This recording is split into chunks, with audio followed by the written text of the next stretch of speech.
Entonces vamos a ver las propiedades físicas de los aminoácidos y esto aplica también para las proteínas, ¿ya? Las propiedades físicas y químicas que aplican para los aminoácidos, que son las unidades estructurales de las proteínas, también aplica para las proteínas. Doctora, solo dar el título. Ahora sí. Ok. Ya. Entre las propiedades físicas están su isomería óptica. ¿Se acuerdan ustedes de la isomería óptica de los monosacáridos, de los hidratos de carbono? ¿Sí? ¿Recuerdan? Que dependía de dónde estaba ubicado el grupo funcional oxidrilo, si iba hacia la derecha o iba hacia la izquierda, ¿verdad? Entonces, si iba a la derecha, decíamos que era dextrógiro, y si iba a la izquierda era levógiro. En este caso, los aminoácidos, si ustedes recuerdan, tiene, a partir del carbono alfa, está saturado con diferentes grupos, ¿no ven? A la derecha hidrógeno, a la izquierda el grupo funcional amino, abajo el grupo funcional carboxilo y arriba la cadena lateral o la cadena hidrocarbonada, que esa varía. Ya, todos los aminoácidos que forman parte de las proteínas, dijimos que eran 20, de esos 20, uno solo tiene la glicina, que es el aminoácido más pequeñito, tiene hidrógeno arriba y a la derecha. Después los demás son diferentes, ¿ya? Entonces pueden, por lo tanto, formar isómero. Entonces, una configuración espacial distinta para cada aminoácido. A ver, miren acá. La glicina tiene aquí, miren, hidrógeno, aquí es hidrógeno, por eso decimos que son similares. Ya, esta es la alanina, como decía, este es el carbón alfa, a la derecha hidrógeno, a la izquierda amina, abajo el grupo funcional carboxilo, y arriba, en el caso de la glicina, es hidrógeno. Después todos los demás, que está en rojo, cambia, ¿no? En este caso es el metilo, CH3, ¿no? Entonces, esto le permite una rotación. Si rota, entonces depende, si rota el carbono, miren el de acá, entonces puede venir al otro lado. ¿Cuál es la importancia aquí? En el caso de los aminoácidos, nuestro organismo tiene capacidad de sintetizar y de absorber esto, ¿ya? El aminoácido que tenga su grupo funcional amino al lado izquierdo. Entonces le voy con esta rotación a la izquierda, ¿ya? Al revés de los hidratos de carbono. Los hidratos de carbono tienen que ser a la derecha del oxidrilo, en cambio en los aminoácidos a la izquierda. ¿Alguna duda que tengan? Entonces, podemos decir que estos dos son isómeros enantiómeros. Son lo mismo. ¿Cuál es la diferencia? Su rotación, ¿no? La rotación de la luz polarizada que ingresa y que cambia en ese plano de vibración de la luz polarizada a la derecha o a la izquierda. En el caso de estos aminoácidos, el organismo absorbe, sintetiza esto. ¿Ya? Estos son importantes. Los que están a la izquierda, el grupo funcional amino está a la izquierda. Otra propiedad es que los aminoácidos pueden formar otro tipo de uniones aparte de las uniones covalentes. Las uniones covalentes son las que van a formar los enlaces peptídicos, la unión entre aminoácidos hasta llegar a formar las proteínas, ¿ya? Pero aparte de esas uniones covalentes que se dan entre el grupo funcional carboxilo de un aminoácido con el grupo funcional amino de otro aminoácido, aparte de esas uniones, que las vamos a ver más ratito, hay otras uniones como las uniones de disulfuro o puentes de disulfuro que se llaman, ¿ya? Esto se produce cuando hay aminoácidos que tienen azufre. Ya, miren aquí, por ejemplo, aquí tenía hidrógeno, aquí también hidrógeno, ¿ya? Entonces este es un aminoácido que tiene azufre, este es otro aminoácido que tiene azufre. Entonces cada uno es cisteína cisteína y forman un dipéptido a través de esta unión de disulfuro, o puente disulfuro también se llama, y me forma el dipéptido cistina. Cisteína, así, aquí, otro, cisteína, me forman el dipéptido cistina. Entonces es otro tipo de unión diferente a la covalente.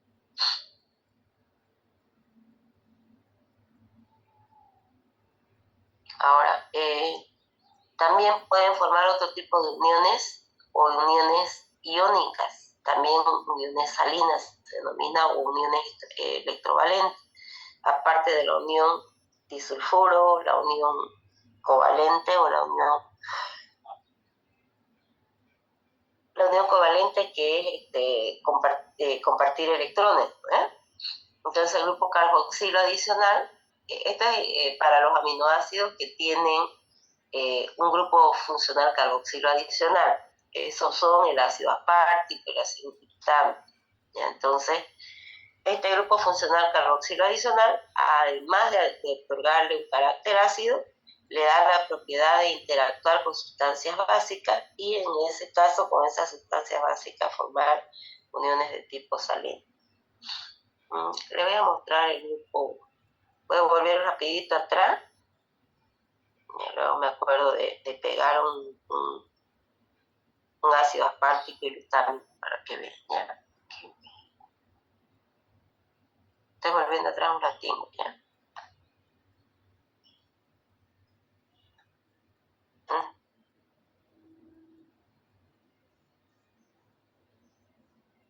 Aquí creo que está.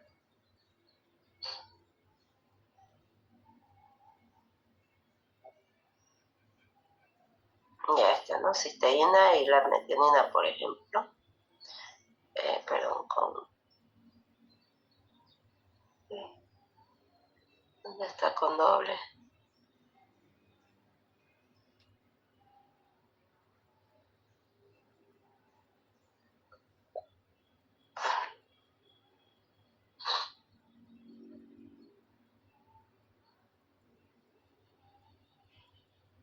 Aquí, ¿no?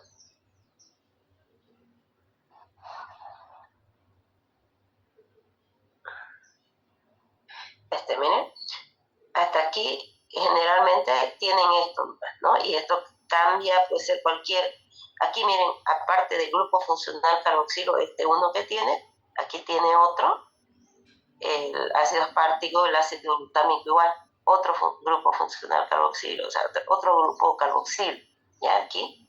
Entonces, de acá pueden irse con, por ejemplo, con cloro de sodio o potasio, qué sé yo, ¿no? Entonces acá ahí puede formar sales, a eso se refiere, ¿ya?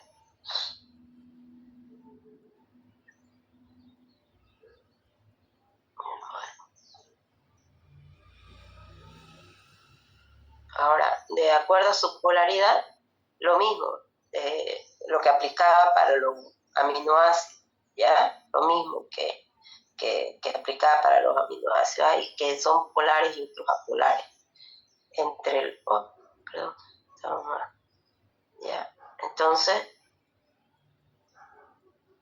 los polares son estos: glicina, serina, treonina, cisteína, tirosina, ácido aspartico, glutámico, asparagina, glutamina, lisina, aspirina y arginina. Y los apolares: alanina, valina, leucina, isoleucina, metionina, fenilalanina, triptófano y prolina.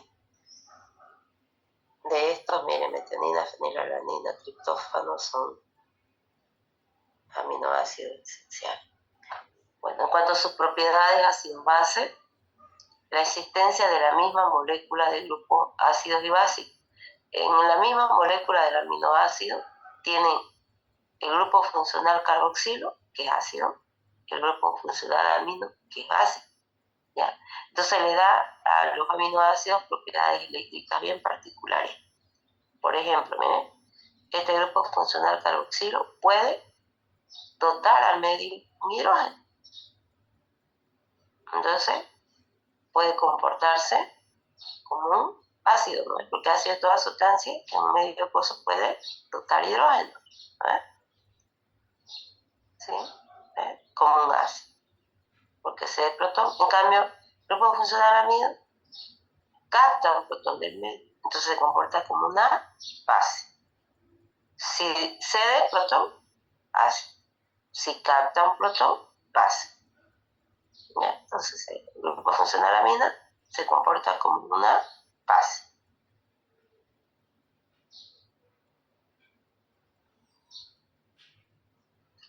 En los líquidos o medios biológicos los aminoácidos se encuentran disociados. O sea, quiere decir que ya no están así ni así, sino van a estar así o así. Capta. ¿Ya? Así lo vamos a ver, ya en los medios biológicos. Para mostrárselo, a todos les mostré así y así, ¿no? Ahora nuestros líquidos biológicos están disociados, ionizados, o sea, o entregó el protón o captó el protón. ¿Ya? Entonces tienen carga positiva o negativa en la misma molécula. Por esta razón se dicen que los aminoácidos son iones bipolares, otro nombre que reciben anfolíticos, anfóteros o iones septirios. ¿Ya? Así miren, con carga negativa, porque se dio el protón, o con carga positiva, porque captó el protón. Ahora, en soluciones ácidas fuertes, por ejemplo, un pH como del estómago, ¿no? pH bien ácido, este que tiene carga negativa lo capta. Se supone que si es ácido va a haber más hidrogeniones, entonces el único que ya puede captarlo es este. Entonces va a tener carga positiva, toda la molécula. Captó el protón, entonces va a tener carga positiva. Entonces el grupo funcional, este era carboxilo, este se llama carboxilato, ¿ya? Este acepta o capta un protón del medio y actúa por lo tanto como una base para obtener carga. Entonces el aminoácido se convierte con carga positiva o catión, todo lo de acá, ¿ya? En un medio, al revés, en un medio básico, en soluciones básicas fuertes, ¿qué prevalece? Si es básico, oxidrilo, ¿no? Ya, entonces básica fuerte, este aminoácido, ¿cuál puede captar? ¿Cuál de todo? ¿Capta alguien? No, lo que hace es, sale el hidrógeno de aquí y va con el oxidrilo para formar agua. Entonces, ¿con qué carga queda? Con carga negativa, porque está cediendo el protón al medio. Esta parte actuaría como una base, un ácido porque está entregándole, y por lo tanto el hidrogenión actúa con el hidroxilo o oxidrilo y forma agua. Y por lo tanto el aminoácido tiene carga negativa. ¿Ya? Ahora, la carga eléctrica del aminoácido va a depender del pH del medio en el cual está disuelto. Digamos, si el medio era muy ácido, ¿no es? Muy ácido, va a tener el carboxilato capta el protón y va a quedar con carga positiva el amina, entonces queda como catión. Si la concentración de hidrogeniones del medio es muy baja, quiere decir que aumenta el oxidrilo, o es muy básico, ¿no es? Entonces los iones, en este caso amina, cede el protón al oxidrilo para formar agua y va a quedar con carga negativa del carboxilo. Se denomina punto isoeléctrico al pH característico, además que cada aminoácido tiene un pH característico. Entonces, este punto isoeléctrico es el pH en el cual este aminoácido ha entregado más cargas y por lo tanto tiene carga neutra. Entonces tiene la misma cantidad de cargas positivas y negativas, o sea, quedan igualadas. Por lo tanto, la carga total del aminoácido es los neutros. Cuando eso sucede, a ese pH se denomina punto isolítico, ¿ya? Entonces, a ese valor del pH, en el cual el aminoácido tiene iguales cargas positivas que negativas, se denomina punto isolítico, o carga nula o neutra, en todo caso, ¿no? Y es variable para cada aminoácido. Bueno, hasta ahí, y todas esas propiedades aplican también, como les decía, para las proteínas. Entonces, vimos nosotros que las unidades estructurales y funcionales de las proteínas eran los aminoácidos, pero los aminoácidos 20 tipos de aminoácidos podían unirse entre sí para formar proteínas, ¿verdad? Y esos enlaces se denominaban enlaces peptídicos, son enlaces covalentes. Entonces, podemos decir que dos aminoácidos pues, que se unen entre sí me van a formar péptidos. Eso lo denominamos dipéptidos, si son 3 tripéptidos, si son 4 tetrapéptidos, así, hasta 10 péptidos. De ahí vendrían a ser los polipéptidos, de 10 hasta antes de 50, polipéptidos, y más de 50 ya son proteínas, arriba de 50. Entonces los péptidos son moléculas poliméricas que están constituidas por aminoácidos, todos, solo aminoácidos, ¿ya? Y estos están unidos por enlaces, son enlaces covalentes, pero los denominamos enlaces peptídicos. Decimos péptidos cuando tienen una masa molecular menor a 6.000 Dalton. Si hablamos en cantidad de aminoácidos, menos de 10. Ya más de 10 decimos polipéptidos, ¿ya? Entonces tenemos de dos aminoácidos unidos entre sí, dipéptidos. 3 tripéptidos, tetrapéptidos, pentapéptidos, hexapéptidos, heptapéptidos, hasta 10, ¿ya? Y son polipéptidos, también ya estructuras más grandes, polímeros formados por más de, les decía, ¿no?, de 10 aminoácidos. Péptido hasta 10. Polipéptido más de 10. También están unidos por enlaces péptidicos. Ahora, esos aminoácidos establecen enlaces covalentes. Comparten un electrón. Pero decimos que se denominan uniones péptidicas. Los monosacáridos se unen entre sí por enlaces covalentes, ¿no? Pero también, como eran diglúcidos, lo denominaban enlaces glicosídicos, ¿no? Aquí se llama unión peptídica. ¿Entre quién se da esta unión? Como les decía, entre el grupo funcional carboxilo de un aminoácido y el grupo funcional amina del otro aminoácido, ¿ya? Entonces, este tipo de enlace es de tipo amida y se produce con pérdida de agua. Aquí, miren. Aquí tengo un aminoácido. ¿Lo ven? Y dijimos que el pH de los líquidos biológicos, los aminoácidos, estaban disociados, con carga. ¿Ven? Aquí, si está así, ambos con carga y neutro, así el pH debe ser ligeramente, o sea, neutro, ya un pH ligeramente o ligeramente alcalino, que no tiene ni carga positiva ni carga negativa, o sea, tienen ambos, ¿no es? Ahora, para la unión peptídica, este es el grupo funcional este es un aminoácido, perdón, el otro aminoácido, y el enlace se da entre este y este. Aquí se da. ¿Ya? Va a salir de acá el oxígeno, aquí, y de aquí, ¿qué sale? Jóvenes. Aquí sale el oxígeno, de acá, ¿qué sale? Para que se forme agua, ¿qué tiene que salir de acá? Aquí va la unión. ¿Cuántos hidrógenos? 2. 2, ¿no?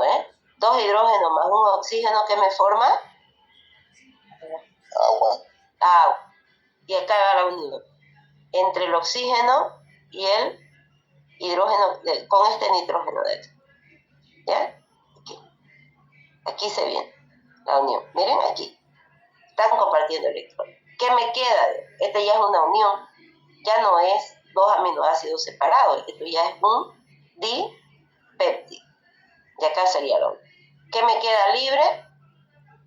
De este dipéptido, de un lado el grupo funcional amino y del otro el grupo funcional carboxilo.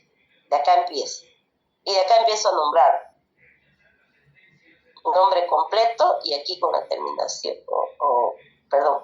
con este de acá empiezo a nombrar, termina en il y este ya con nombre completo.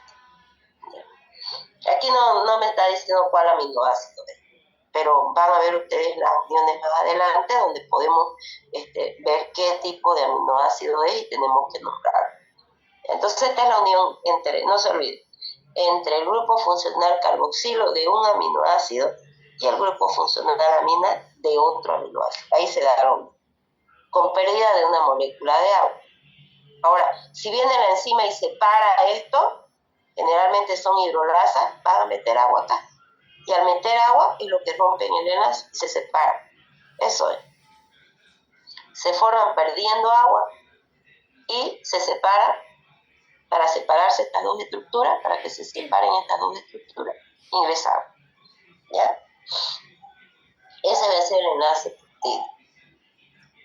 Miren aquí, ahora para nombrarlo, hay que seguir el orden de los aminoácidos integrantes, ¿no? El que tiene el grupo funcional alfa-amino libre, miren, este de acá va a tener. De ahí empiezo. Este va a ser el primero, este va a ser el segundo, ¿no? De ahí empiezo a nombrar. Entonces vamos a poner el nombre la raíz de su nombre y termina en I. Por ejemplo, si fuera glicina, ya no le decimos glicina, sino glicil.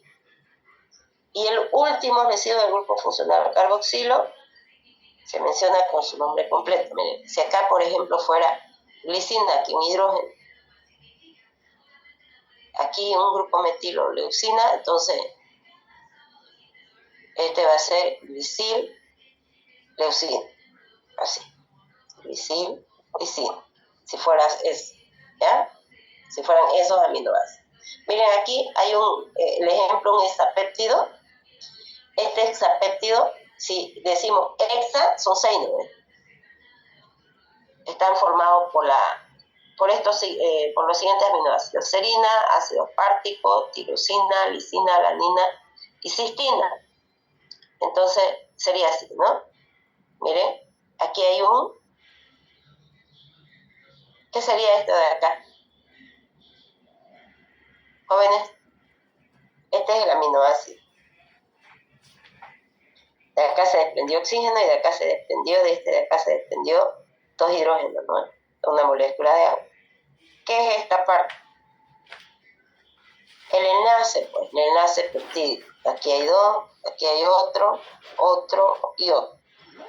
¿Ya? Entonces, ¿cuántos enlaces peptídicos hay? 1, 2, 3, 4 y 5.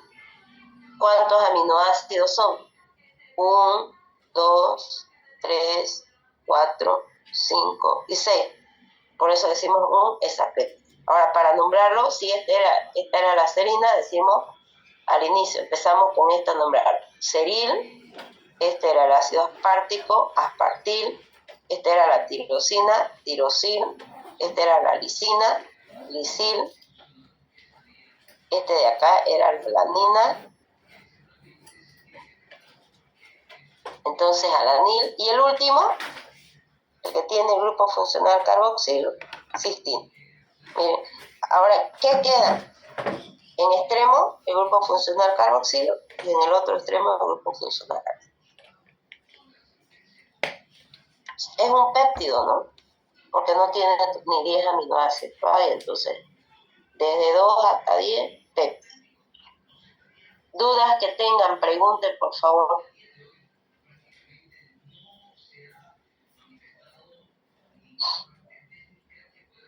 Bueno. Aquí este es un péptido de importancia muy importante, el glutatión. ¿Ya? Y el glutatión, que forma puede formar la glutatión peroxidasa, una enzima importante para evitar la oxidación de las grasas, por ejemplo, importantísimo, para evitar la formación de radicales libres. Entonces había sido un tripéptido.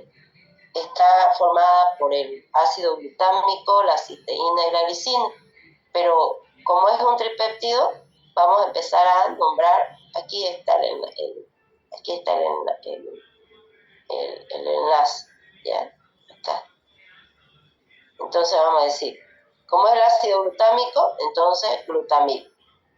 Como es la cisteína, cistenil, que tiene que terminar en il, ¿no? Y la última, que es la glicina. Entonces, ese ya es el glutatión, tripéptido. Como les decía, el glutatión participa en sistemas enzimáticos de oxidorreducción y mantiene la integridad estructural de las proteínas de las células. Por eso es importantísimo la glutatión. Actúa como un antioxidante poderoso. ¿Ya?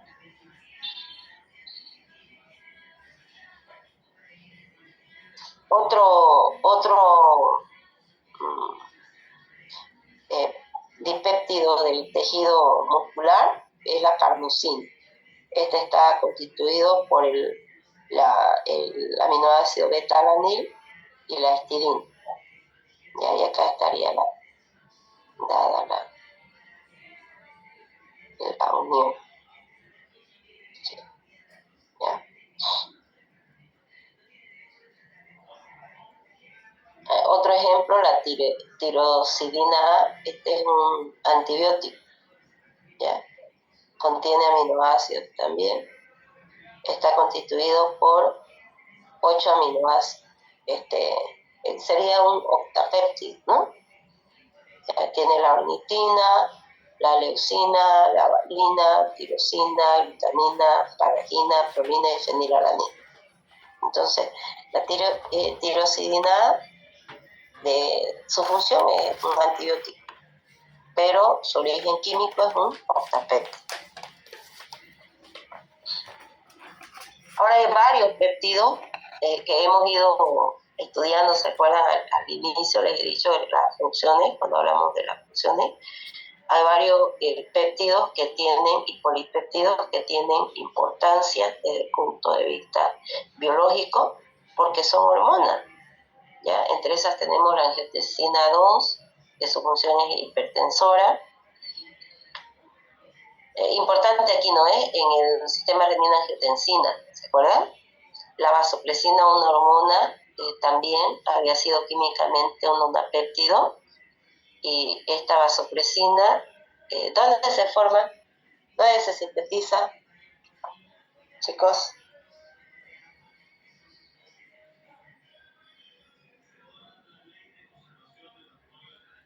En la hipófisis. Eso, en la neurohipófisis, ¿no? ¿Ya? Y su función la realiza en los riñones, ¿no ves? Ahí regula el balance hídrico. Vasopresina o hormona antidiurética también se denomina, ¿no ves? ¿Sí? Otra hormona importante que es un nonapéptido es la oxitocina. ¿Ya? Bueno, solamente en la mayoría de los libros nos habla de la función en la contracción uterina durante el parto y junto con la prolactina en la secreción de la leche, pero esta oxitocina además es la hormona de la felicidad, es una hormona que es útil en el apego entre las personas, cuando usted tiene un cariño real hacia alguien, ¿ya? Es la hormona de la calma, la hormona de la quietud en cuanto a la parte emocional, importante, la oxitocina, ¿ya? Disminuye también, cuando se estimula la oxitocina, la formación de oxitocina, entonces disminuye también el cortisol, ¿ya? Bueno, otra, la bradicilina, que su función es hipotensora. La calidina, miren, también tiene estos tienen 9 aminoácidos, 10 aminoácidos, también hipotensora. La gastrina estimula la secreción del ácido clorhídrico en el estómago. La melanocito estimulante, 18 aminoácidos, incrementa el depósito de melanina. Esto es para la coloración en la piel, ¿no? Secretina tiene 27 aminoácidos, estimula la secreción del tubo pancreático. El glucagón, que tiene una función diferente a la insulina, y es secretada en el mismo órgano endocrino, en las células, pero en esta vez en las células alfa de los islotes del páncreas, ¿verdad? Entonces tiene una función de hiperglicemiante, en cambio la insulina mete la glucosa de hipoglicemiante. Esa es la denominada insulina proteína, ¿no? Después está la calcitonina, la colecitoquinina o pancreasina y la adrenocorticotrophina. Igual, miren, son polipéptidos. Estos péptidos, y de acá ya serían polipéptidos. Esto estimula la corteza suprarrenal para la formación de las hormonas, ya sea de los mineralocorticoides, de los corticoides, etc. ¿Ya? Bueno, entonces, más de 50 aminoácidos denominamos proteínas, ¿no? Entonces, las proteínas son macromoléculas poliméricas constituidas por unidades estructurales, los aminoácidos. Entonces, más de 6.000 daltons ya son consideradas proteínas. Ahora, si queremos ver en cuanto a cantidad de aminoácidos, más de 50 aminoácidos. Igual tiene las mismas propiedades ácido-base como lo de los aminoácidos, que va a depender de esos aminoácidos que constituyen y de las cadenas laterales de esos aminoácidos. ¿Ya? Ahora, el pH de la solución en la cual se encuentra la proteína va a condicionar la disociación, pero en general al pH de los líquidos biológicos o un pH mayor a 5, las proteínas tienen carga negativa. ¿Ya? Y el punto isoeléctrico es el pH en el cual se equilibran las cargas positivas y negativas, o sea, da una carga cero o carga nula. Entonces, ese pH se denomina el punto isoeléctrico. ¿Ya? Bueno.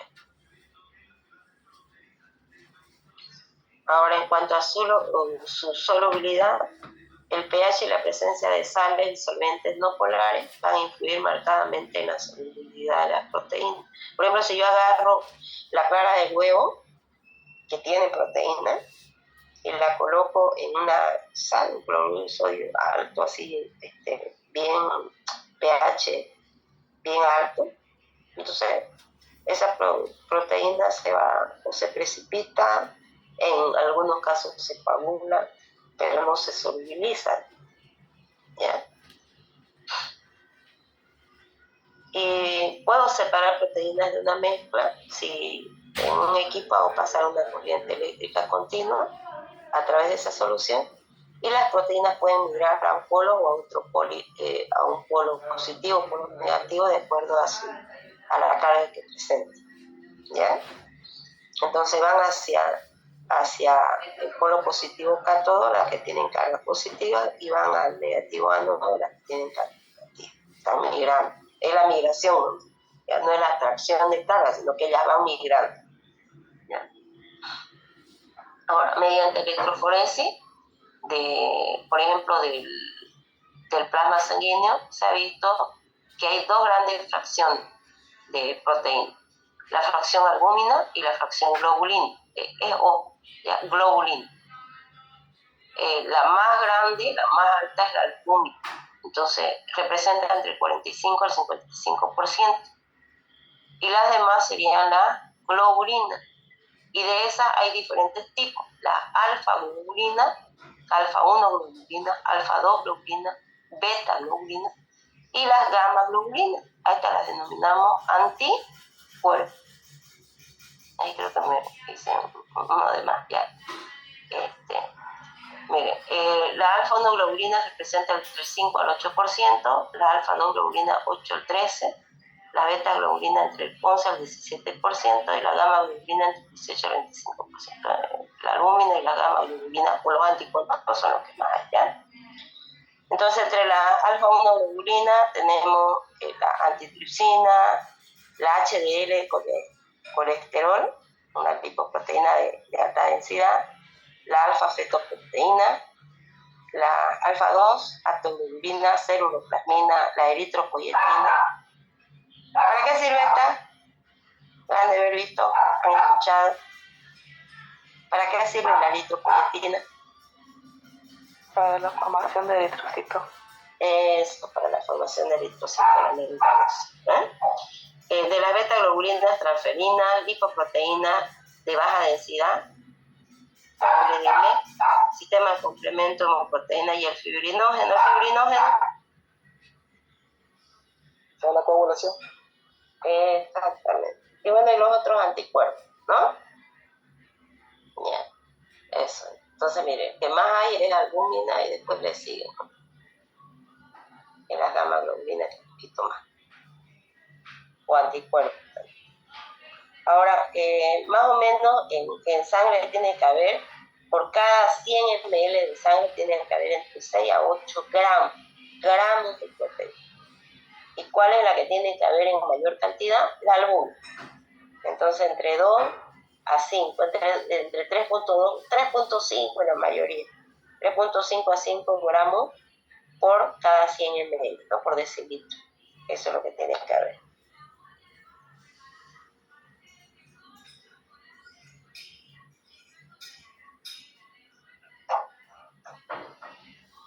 Bueno, y acá igual lo mostrando, mediante un patrón electroforético, la cantidad de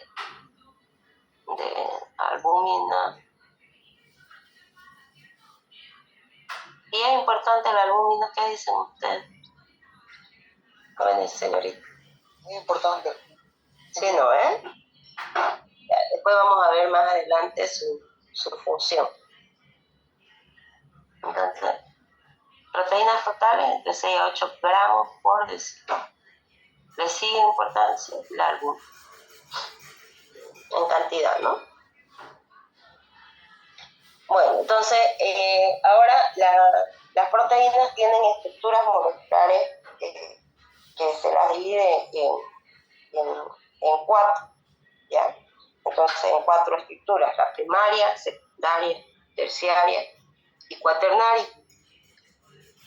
¿Ya? Entonces, las proteínas no solo se distinguen entre sí, o se caracterizan y distinguen entre sí por la cantidad y por la naturaleza de los aminoácidos que la van a componer, sino también por el orden en el cual se disponen esos aminoácidos, así como la estructura de las proteínas. Entonces, pueden algunos tener niveles de organización bien complejos. En la primaria, sobre la estructura molecular primaria, solamente vemos unión covalente, es lo más sencillo. Se unen así. ¿Han visto ustedes esos collarcitos, no? Los collares así con perlitas que se forman. Imagínense que cada perlita sea un aminoácido. Y ahí hay solo unión covalente. A medida que va pasando la estructura se va haciendo más grande, entonces la organización se vuelve más compleja también.